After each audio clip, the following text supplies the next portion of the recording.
May please support. Hello, Mr. Brown. Tell your name and spelling, please. My name is Leslie Brown, Leslilebrowm.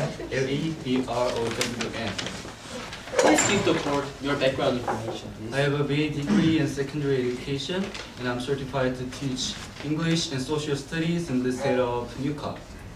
Your Honor, at this time, I ask that the witness be acknowledged as an expert.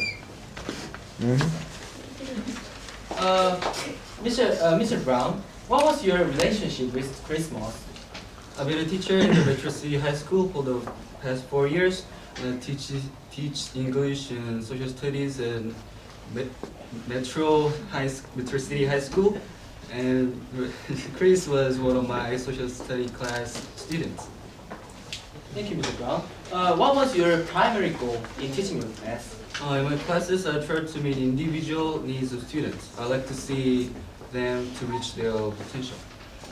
Then, how do you design your class?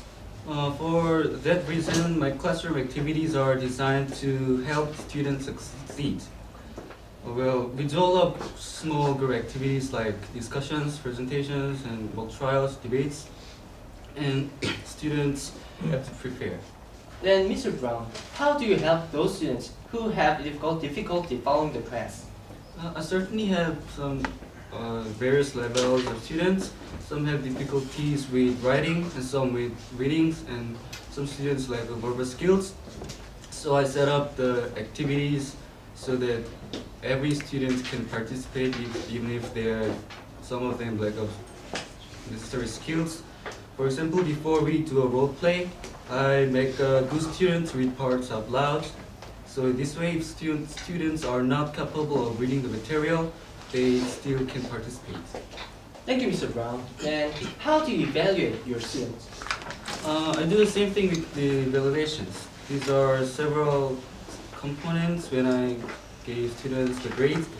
Attendance, class participation, homework, tests, and alternative grade device all make up the grade. I give homework assignments on a regular basis. Students receive credit for just handing in their homework. I don't penalize the students who do not perform well on their homework.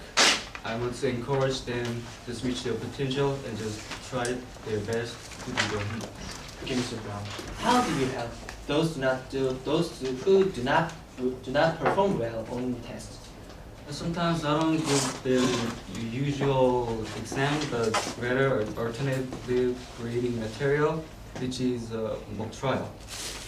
One of the students who wants to participate in a trial had to prepare, and I give them a sign-up sheet and a paper that indicates what skills they have to prove and what abilities I'm looking for in their works. In participating in the mock trial activity, some students who fall behind can pull up their grades, or if they want to, they pull up their verbal skills. Then, Mr. Brown, what is school's policy regarding the tests? The school's policy is to pass to students whenever possible. The principal gives a TEP talk at the beginning of each year.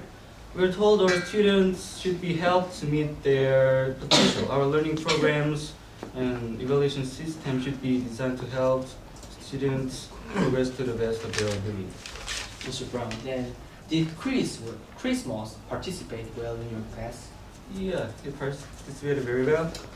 And he sometimes offers very good and interesting ideas.